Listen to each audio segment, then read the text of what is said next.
Hey guys, I'm doing a very different kind of video today. Normally I do videos where you see me and I'm presenting and I'm talking about games. Well, today I'm doing a really quick video on some gameplay, or at least the gameplay of this game, Mansions of Madness. And the reason why I'm doing this, and I'm going to do a few others as well, some short videos, is because I want to do a longer video at some point in the future, whenever that may be, called, the title of it's going to be Get Your App Out of My Game. And I know that sounds like a very negative and critical title about apps in board games, electronic devices in board games, but I'm actually kind of a fan, as I'm going to be kind of showcasing for the next couple of videos before I get to the full video. So, let's keep this quick. So, Mansions of Madness. This is the second edition of the game. The first game I bought, or the first edition I bought, rather, it didn't have the app, and you had to play one versus all. So you had kind of a storyteller, a moderator that had to set up the game. It was completely trash, in my opinion. It was way too much of a labor to set up and to try to run. Not everyone could play it, so I ended up getting rid of it, and I got the second edition because it got rid of all the problems that I had with it, because it uses an app.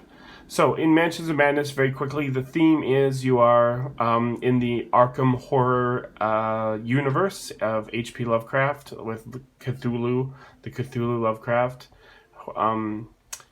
mythos, and you're playing some investigators taking on a different scenario. You know, you can choose, I think, 4 or 5 scenarios in the base game that you buy, which is a pretty big box of stuff, and they're all predetermined as far as the length of them and the difficulty and things like that.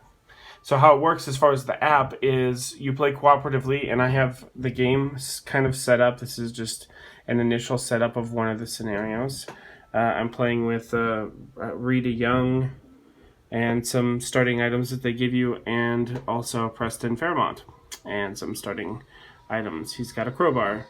And so how it works is it's an exploration game where you're usually exploring inside of a village or a town, or in this case it's like a hotel or a cabin or things like that. And so you have your different tiles that you will be placing out to, you know, add to the board as you explore through these explore tiles. Anyways, that's not really what I want to talk about. That's just kind of like what it looks like, you know, set up. What I want to talk about is the fact that it all runs off of this app. As you can see, this app is kind of a replication of what I have on the table. So how it works is when you take your person, all of these things are, so these are doors, these are like places that you can go out and explore, and the question marks are like things that you can search or look for, or clues, so you can move your person to that particular clue, and when you do, you go to the app and you click on it, and it'll say, that is a stack of newspapers laid neatly on the table. And so then you can just say, okay, cancel, I just wanted to know what that coin was. Or you can click search and then do some type of a test or something, you know, usually rolling some dice and things like that. And so it'll tell you whether if you succeed or fail or what happens. You might get a card if you search. You might get one of the newspapers. Oh yeah, the app plays some music. I don't know if you just heard that. But yeah, you can get some mental damage, some physical damage. You can go insane. You can get items and stuff like that. There are some monsters that can come out. I just picked this Cthulhu. I just picked the biggest one out of the box. It comes with all these tokens.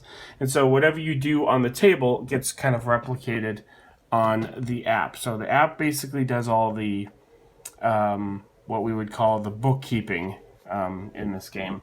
And so, just for example, if I went here to this door, actually, you know what? Let's go outside. So move the app here. This is going outside, and it says it's, you know, the window pane on the front door are dingy to see through. So maybe we'll hit explore, and then boom, it says okay, you go out. So then you find your tile, which I found it easily, and then you just kind of match it up the way that it is on the app. We can get rid of this. So there's the front door. We've gone outside.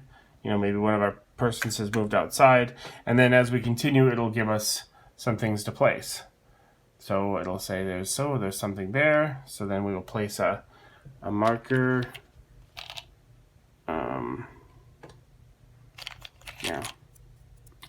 Place a marker there.